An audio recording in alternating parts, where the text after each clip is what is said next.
Boa tarde. Primeiro que tudo, estou a tentar encontrar a minha comunicação e não estou a conseguir. Superior direito. Ok, já estou a conseguir. Ok, consegui.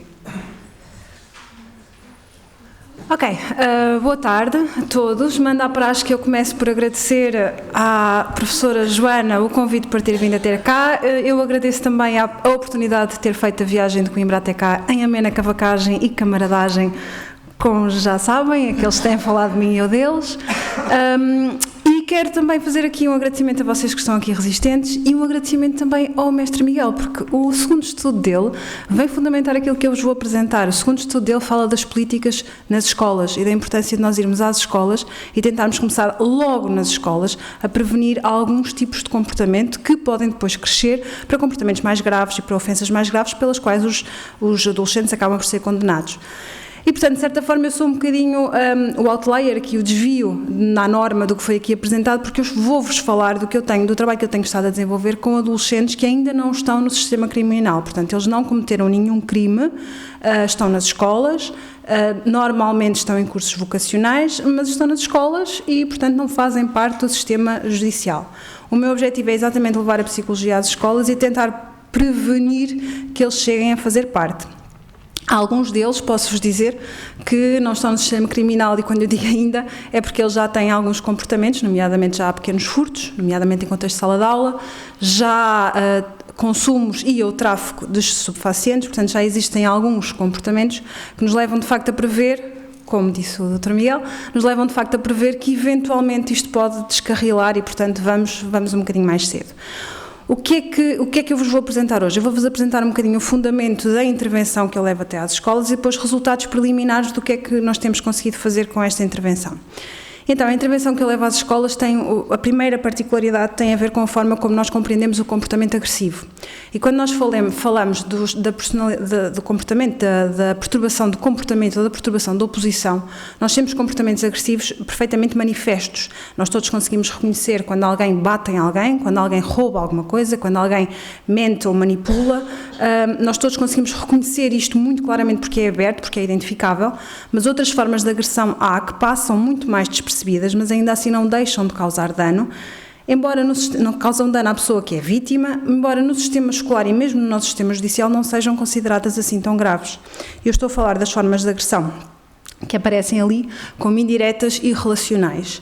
As formas de agressão relacionais é o falar mal, o diz que disse, o rejeitar, o excluir, o dizer tu não te podes sentar connosco, tu não podes estar à nossa mesa, tu não és suficientemente bom para estares aqui, tu nunca vais jogar connosco futebol no intervalo porque tu não prestas, porque tu cheiras mal, etc, etc, etc. E eu trabalho com professores e com adolescentes e uma pergunta que eu pergunto sempre aos professores é: o que é que vocês intervinham mais rapidamente? O que é que vocês chegavam à frente? Era se vissem um aluno a dar um soco ao outro ou se vissem um aluno a dizer nunca vou brincar contigo porque tu cheiras mal, vais acabar sozinho? E a maioria dos professores responde-me, uma grande maioria responde-me, eu intervia logo se visse alguém um miúdo a bater no outro miúdo. E eu não estou a dizer que não o devem fazer, devem efetivamente, mas muitas vezes este maltrato e a negligência emocional, que mais uma vez, obrigada, Mestre Miguel, trouxe como variáveis de risco, de facto são também dolorosas e criam nestes miúdos uma série de crenças de que de facto não há nada a fazer, não podem contar com os outros, então têm de se valer a si próprios e valer-se sozinhos.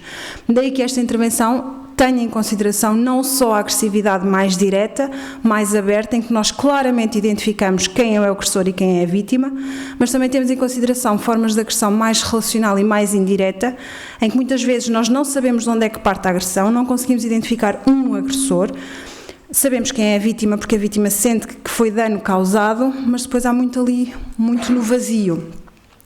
Nós temos também, hoje em dia, os nossos adolescentes têm cada vez mais acesso a formas que lhes facilitam este tipo de agressão. E nós cada vez se chama mais a atenção para o chamado cyberbullying. E, portanto, nós vamos ao Facebook e vamos ao Twitter e utilizamos estes meios para pôr em causa a reputação da outra pessoa, as amizades da outra pessoa.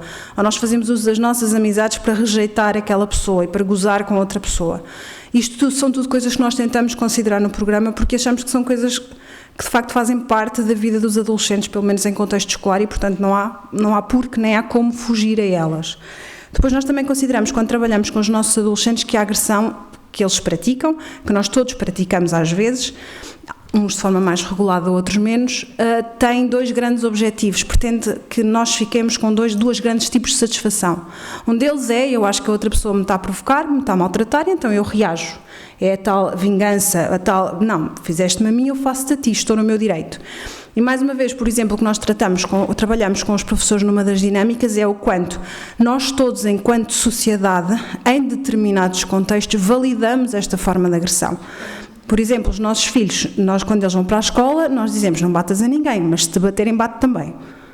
Certo? Portanto, nós estamos a validar que a agressão reativa em resposta a uma ameaça que pode ser real ou percebida é justificada, é válida, portanto não há problema. Aliás, nós temos a legítima defesa como uma coisa que está prevista na lei e, portanto, se houver provado que houve uma provocação, então força, podes sair em liberdade, ok? O que assusta nestes miúdos é que muitas das vezes o que para eles é uma provocação clara, óbvia, aquela pessoa estava-me a provocar, para nós não é, porque aquela pessoa só estava a olhar, ou só fez um comentário sarcástico. Mas para estes miúdos que estão tão habituados a serem postos de lado, para eles é efetivamente uma provocação à qual eles acham que têm o direito de reagir. Depois temos a agressividade mais proativa, que aí já toca um bocadinho, se quiserem, mais no campo da psicopatia, toca, não é a mesma coisa, e que tem a ver com eu escolher agir de forma agressiva, proativamente eu escolho esta opção de resposta, porque acho que é que me vai trazer mais vantagens. E em determinados momentos, de facto, estes miúdos têm razão. Se eu for mais agressivo, eu consigo que a outra pessoa submeta e consiga obter o que eu quero. Portanto, efetivamente, não podemos esquecer, e principalmente quando trabalhamos com estes miúdos, que efetivamente em determinados momentos da vida dele, eles aprenderam, e bem, que ser agressivo traz benefícios. E nós irmos ter com eles e dizer, não, isso não traz benefícios nenhum, estamos a mentir. E eles não vão acreditar e não vão trabalhar connosco, ou pelo menos é essa a minha experiência. Existem estes comportamentos e de onde é que vêm estes comportamentos? O nosso programa baseia-se numa teoria sociocognitiva, que basicamente é uma teoria cognitiva aplicada a pistas sociais, daí o socio.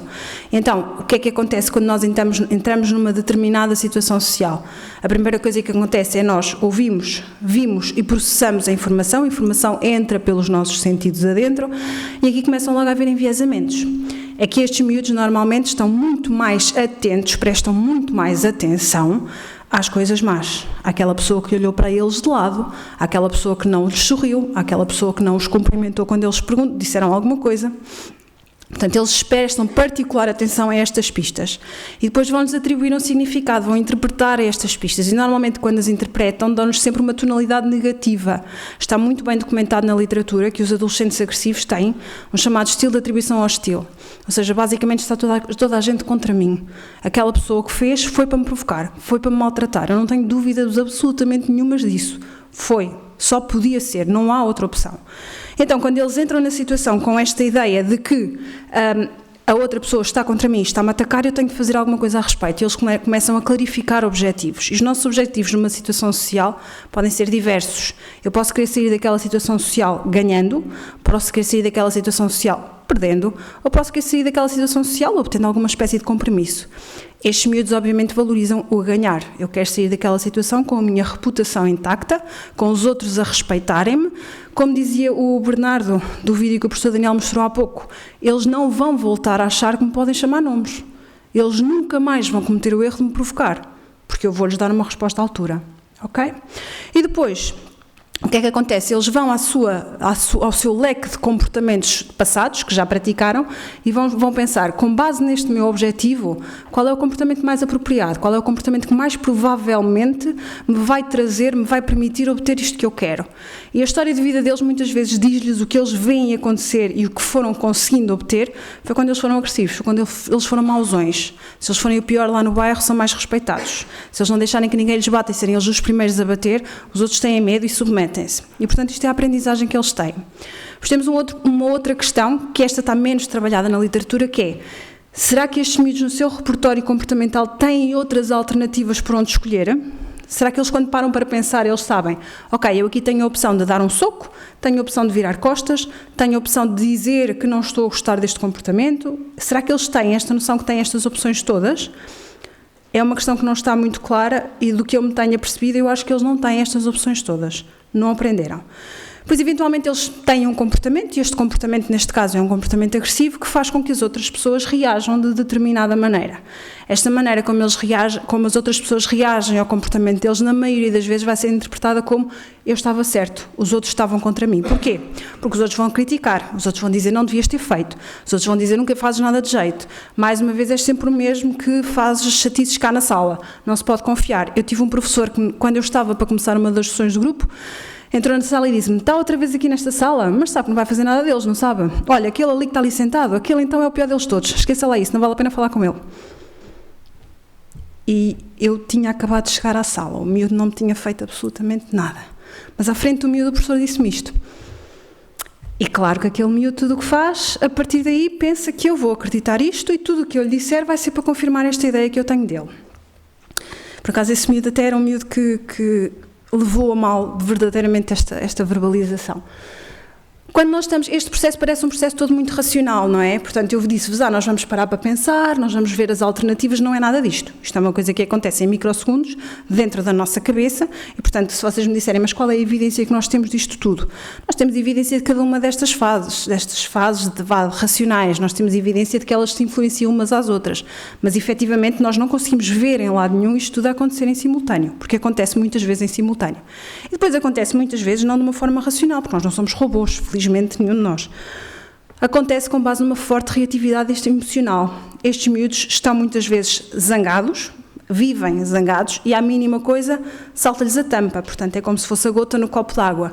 E muitas vezes os professores, quando dizem mesmo, eu não sei porque é que ele reagiu assim, eu não lhe estava a dizer nada de especial, e podem efetivamente não lhes ter dito nada de especial, mas para estes miúdos que já vêm zangados de outras coisas, já vêm neste nível de ativação emocional muito alto, qualquer coisa para eles é uma provocação e qualquer coisa eles atacam. E agora, uma outra coisa que nós consideramos e que dificulta muito a nossa intervenção, mas que nós achamos que é muito, muito importante. Vejam este exemplo. O Filipe chama o Paulo para dar uma coça ao Daniel. Não é professor Daniel. Já sei que já está a pensar nisso. Porque foi isso que ele disse, não foi? Porque o Daniel marcou um gol no intervalo quando o Filipe estava à baliza. Juntos, eles fecham o Daniel na casa de banho e enquanto o Filipe esmurra o Daniel... o Paulo fica de vigia à porta, ok? E agora, eu posso perguntar, porque estamos poucos, qual seria a vossa... Imaginem que vocês são um professor, são um psicólogo, passam naquela casa de banho, ouvem alguém a gritar, vocês entram na casa de banho, vocês vão se preocupar com parar quem? Quem é que vocês vão dizer, este miúdo tem de ser já acompanhado porque está a fazer coisas doidas? O que está a bater, não é? O que está a dar socos, não é? Será que o que está a dar socos dava tantos socos que não tivessem outro a vigiar à porta? Será que se o Paulo tivesse dito, deixa lá isso, esquece lá essa situação, são coisas que acontecem, vamos mas é dar uma volta, será que isto tinha acontecido? É que muitas vezes, e os estudos têm cada vez mais vindo a comprovar, quando acontece um comportamento agressivo, nós não temos só envolvidos uma vítima e um agressor. Nós temos vários observadores, ou em inglês bystanders, que eu não sei, acho que não se traduz muito bem para observadores, mas vale o que vale, que podem contribuir para aumentar a frequência e a intensidade do comportamento agressivo, ou pelo contrário, para diminuir esta intensidade e frequência. Eles podem, quando vêm dois miúdos a andar à porrada, vocês já viram em filmes, pelo menos, que se faz assim aquela roda dos outros à volta que dizem, dá com mais força, ainda não deste ali, ou podem, pelo contrário, afastar-se deste comportamento, ir procurar ajuda, ou até prestarem algum tipo de ajuda. E, portanto, nós achamos que é muito importante intervir ao nível deste ciclo interpessoal e não apenas fazer uma intervenção seletiva com os agressores. Nós não vamos a nenhuma escola e dizemos, olha, nós queremos os meninos que se portam mal, deem-nos cá que a gente vai trabalhar com eles. Não, o que nós queremos é fazer uma intervenção universal. Nós chegamos às escolas e dizemos, nós estamos a oferecer um programa de intervenção para turmas em que haja relato de comportamentos agressivos. Estamos a fazer a intervenção com as turmas. O nosso objetivo é trabalhar com as vítimas, com os agressores e com os observadores para que todos eles, em conjunto, possam promover um clima de sala de aula mais seguro. Ok? Tendo em consideração estes três grandes pilares, nós temos vários objetivos de intervenção que podem passar como óbvios. O primeiro é tentar trabalhar com estes miúdos a reatribuição das intenções, da reavaliação do comportamento agressivo, nomeadamente ao nível das suas consequências, o que é que este comportamento vai trazer a curto, a longo prazo, e nós nunca dizemos a estes miúdos que o comportamento agressivo é muito mau, nunca. Nós dizemos que o comportamento agressivo é uma opção, simplesmente há outras opções, e em cada situação damos-lhes a liberdade de escolher qual é que eles querem. Estas outras opções são trabalhadas numa parte de diversificação comportamental, e depois a promoção de uma prática comportamental alternativa. Nós baseamos um bocadinho nos princípios da terapia focada na compaixão e que tem a ver com uma empatia partilhada, estamos todos no mesmo barco e, portanto, aquilo que tu sentes outra pessoa pode sentir e, portanto, vamos tentar obter o melhor para todos. Este programa de intervenção tem duas grandes vertentes, uma delas é a intervenção com professores, que eu vou passar mais rapidamente porque acho que não é o vosso maior interesse, e depois temos uma intervenção com adolescentes. A intervenção com professores ocorre ao longo de um ano letivo e o que é que nós fazemos com os professores? Nós trabalhamos com eles para eles compreenderem o comportamento dos seus alunos, compreenderem as motivações que podem estar por detrás deste comportamento agressivo e depois tentarem gerir este comportamento agressivo em sala de aula e, muito importante, quebrarem os ciclos interpessoais disfuncionais que eles próprios estabelecem com os seus alunos. Porque os professores sentem necessidade, às vezes, de entrar quase numa luta de poder com os alunos. Ele está-me a provocar e eu tenho de garantir que ele sabe que sou eu que mando. Mas esta luta de poder muitas vezes torna-se agressiva e, portanto, tudo o que o professor consegue obter é uma escalada de comportamento da parte do aluno. Então nós trabalhamos com os professores para eles tentarem quebrar este ciclo e adotarem comportamentos alternativos eles próprios também. Uma das coisas que nós trabalhamos com os professores, e muito rapidamente, é eles perceberem a ligação entre aquilo que eles veem o aluno fazer, aquilo que o aluno sentiu e aquilo que o aluno pensou, que eles muitas vezes não veem.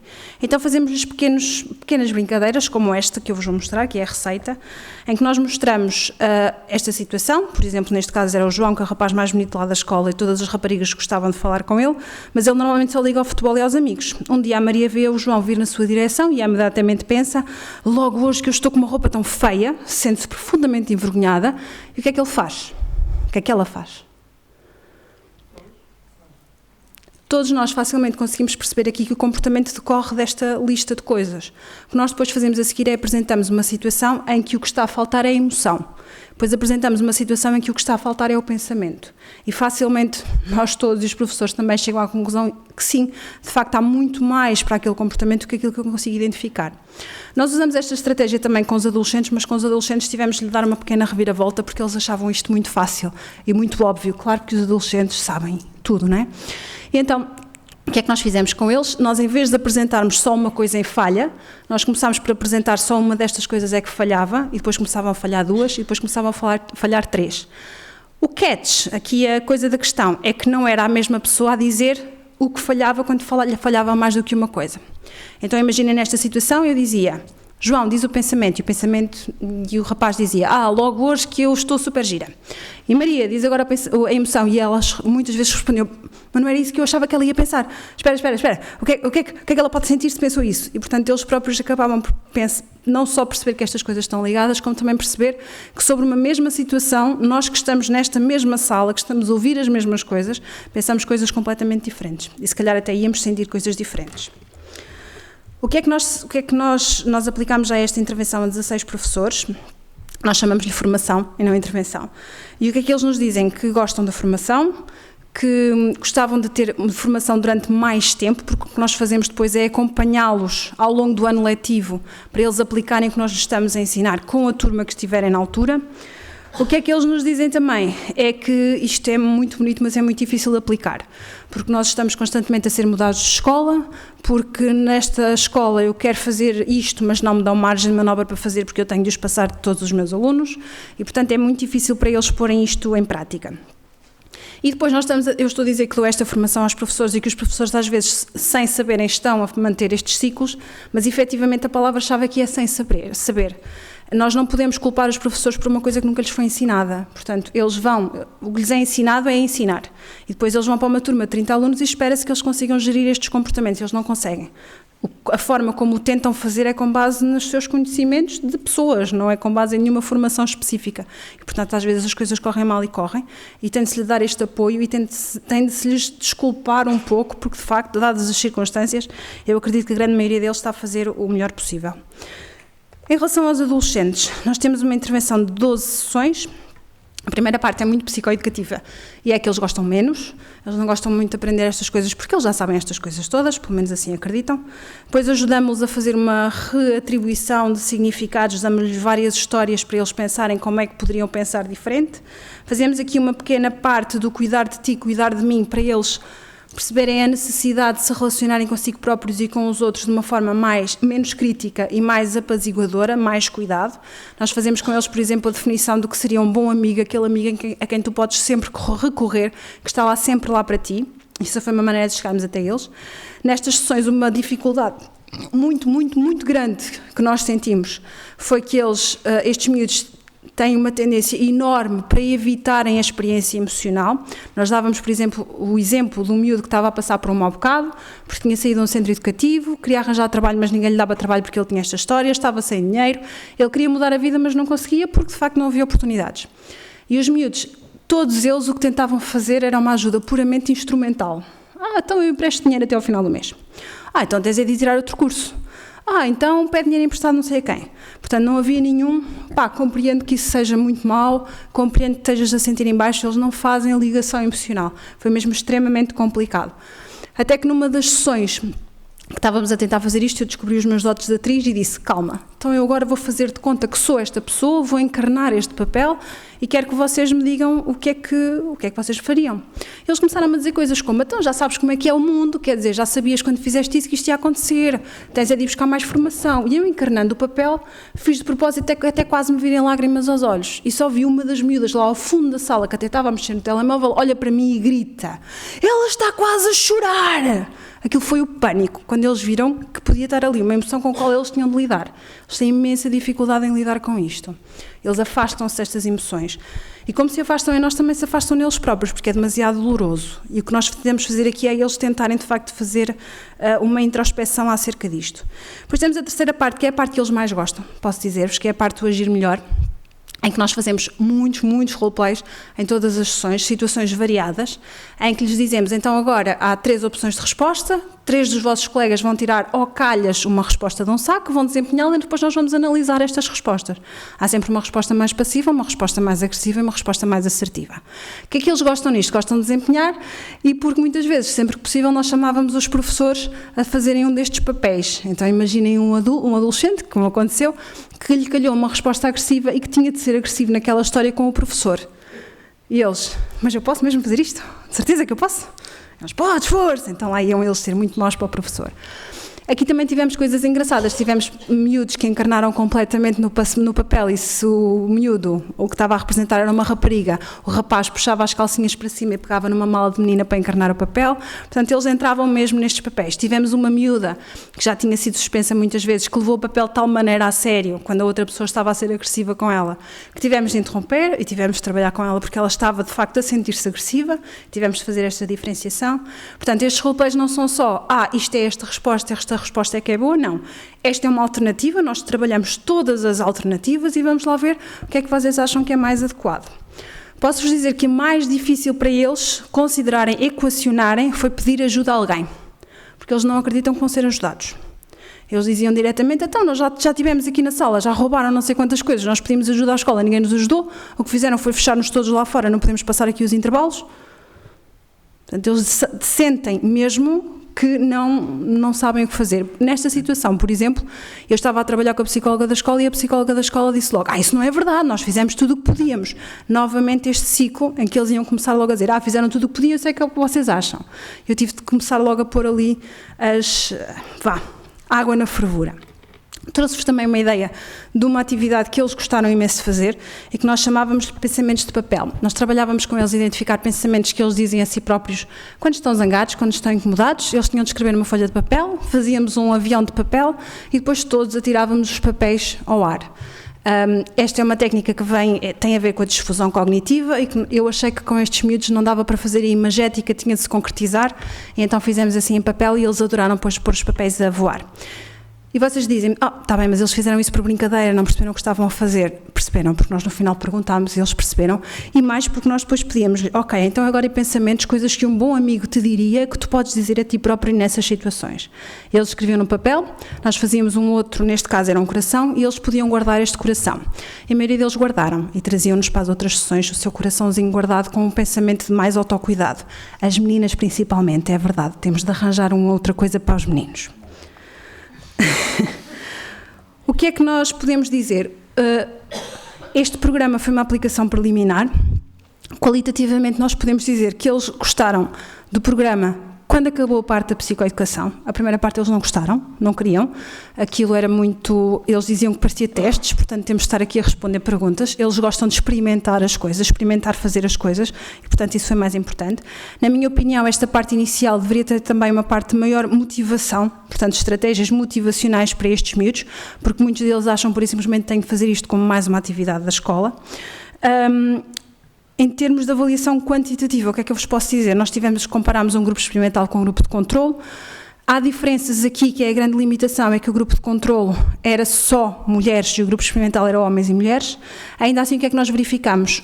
O grande impacto deste programa está na estabilização dos comportamentos agressivos. O que nós queríamos era a diminuição, mas o que nós conseguimos foi uma estabilização. Enquanto que no grupo de controlo eles continuaram a aumentar, nestes miúdos eles mantiveram-se estáveis. Nós queremos melhorar, mas para já isto para nós já é um aquecer do coração. O que é que nós temos também em consideração? A tal questão da motivação, porque é que eu chamo a atenção para ela? Porque os participantes estão pouco motivados e porque os colaboradores, nós tínhamos sempre o professor na sala de aula, têm um forte impacto e também não estão motivados. Os professores, eu trabalhei com 3 professores, um deles em particular acreditava que não havia nada a fazer com aquela turma. Então, enquanto nós estávamos a fazer as sessões, este professor estava sentado numa carteira a corrigir testes. Portanto, não participava, não dava opinião e os alunos imitavam. Portanto, os alunos também estavam a escrever, estavam a fazer qualquer outra coisa. Nas outras turmas em que nós tivemos uma participação ativa de uma das professoras, que fazia os showplays connosco, fazia tudo connosco, eles estiveram sempre muito mais atentos, partilharam muito mais. E nesta primeira turma, que ao meio da intervenção nós mudámos de horário, mudámos de professor, o professor mudou de comportamento e eles mudaram também. Portanto, é muito importante nós termos estas pessoas que são modelos e que passam muito tempo com eles do nosso lado. Estamos no último slide, pode ser? Posso terminar? A última coisa em relação à duração é que eu acho que é muito importante com estes miúdos nós temos tempo para os cortejar, porque eles, em mim, que vou lá à escola fazer esta intervenção, eles não confiam em mim e muitas das pessoas da escola também não confiam e, portanto, eles gastam muito tempo no início a rejeitar-nos. Eu saía das sessões a sentir-me profundamente rejeitada, porque eles faziam questão de não olhar para mim, faziam questão de olhar para o telemóvel, faziam questão de fazer de conta que não estavam a prestar atenção ao que eu estava a dizer, portanto foi muito complicado. Isto do cortejar, eu dou-vos o exemplo claro e que é o que me continua a motivar a continuar a fazer isto, apesar de ser muito difícil, em turmas grandes, com muitos alunos e que insistem em tratar-nos mal. Num dos grupos de intervenção nós chegámos, são 12 sessões, nós chegámos para aí à 8ª ou à 9ª e um dos miúdos, que era dealer, não consumia, mas traficava, estava sempre muito caladinho nas sessões, quando participava muito bem, e numa das sessões eu tratei-o pelo nome dele, o nome mesmo, Manel, ele diz-me, sabe, eu não gosto que me trate por esse nome, porque o meu nome lá fora não é esse, a minha alcunha é tal, portanto eu prefiro que me trate por essa alcunha. Eu nessa altura pensei, olha porreiro, entrei no circo, agora que faltam 3 sessões para acabar. A frustração continua, vale a pena intervirmos, ainda que seja difícil, mais que não seja para prevenir esta escalada de comportamento que, como já foi dito até agora, pode ser extremamente prejudicial. Muito obrigada pela atenção e peço desculpa pelo tempo.